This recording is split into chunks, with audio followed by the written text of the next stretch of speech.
Right, open your ears, you whiny little cocksuckers. You talking about some two-bit grift cooked up by Shakes McDonald or Shifty LeBlanc? No, Johnny, no.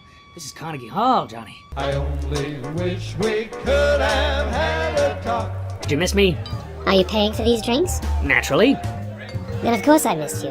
Like an old man who can't run misses the bus. My God, maybe she's having an affair with another werewolf. So why hasn't she just eaten me to get me out of the way? Now listen up, you sons of bitches. I blurted out, I just need to tell you that I think you're beautiful. At the same moment, I lost all sense of balance and went lopsided right into the wall so fast that she reached out as if to catch me if I fell. Why the hell are we assuming this thing is a dog?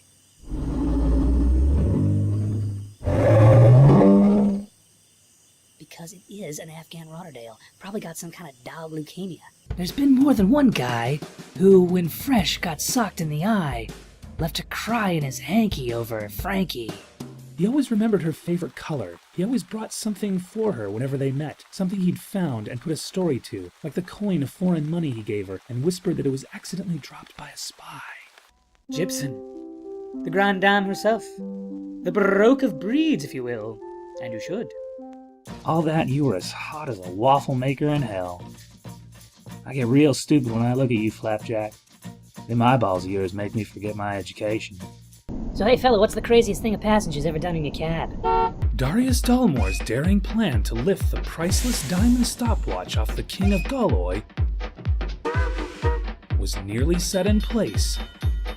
Something that looked like an angry flying cat swooped from a rooftop and attacked the mugger so fiercely that it sent the thief running away. Did he kill Hitler? Should he save Martin Luther King or JFK? He decides. Bids farewell and puts on the time-traveling hat.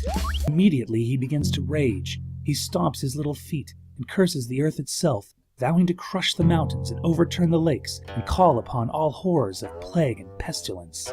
So furious is his anger, a tiny black cloud churns above his head and begins to crackle with splinters of lightning within its pillows. There once was a rabbit named Lowell, who nearly never left his hole. There is a girl who lives on the moon named Luella, and there's a boy who lives in Colorado named Dan. On Mustard Mountain lived a girl named Nanette. Some thought she resembled a French baguette. Pretty Maria from Ecuador has a smile I cannot help but adore.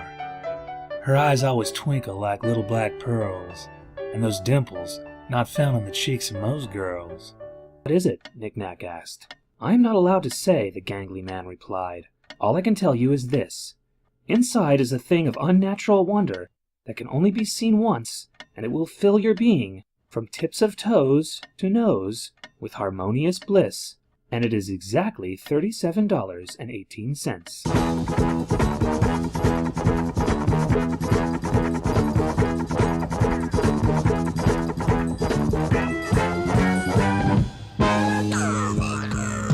One day, with a room filled with semi-feral cats, I started to wonder what the dry food they ate tasted like. So, like a curious idiot, I took a handful of it and chewed it down. You're sitting across from each other and your head is a traffic jam of vague concepts, irrational conclusions, petty insecurities, and random condemnations. And then suddenly you look up and notice, great Scott, just look at how adorable they smear animal fat on burnt bread.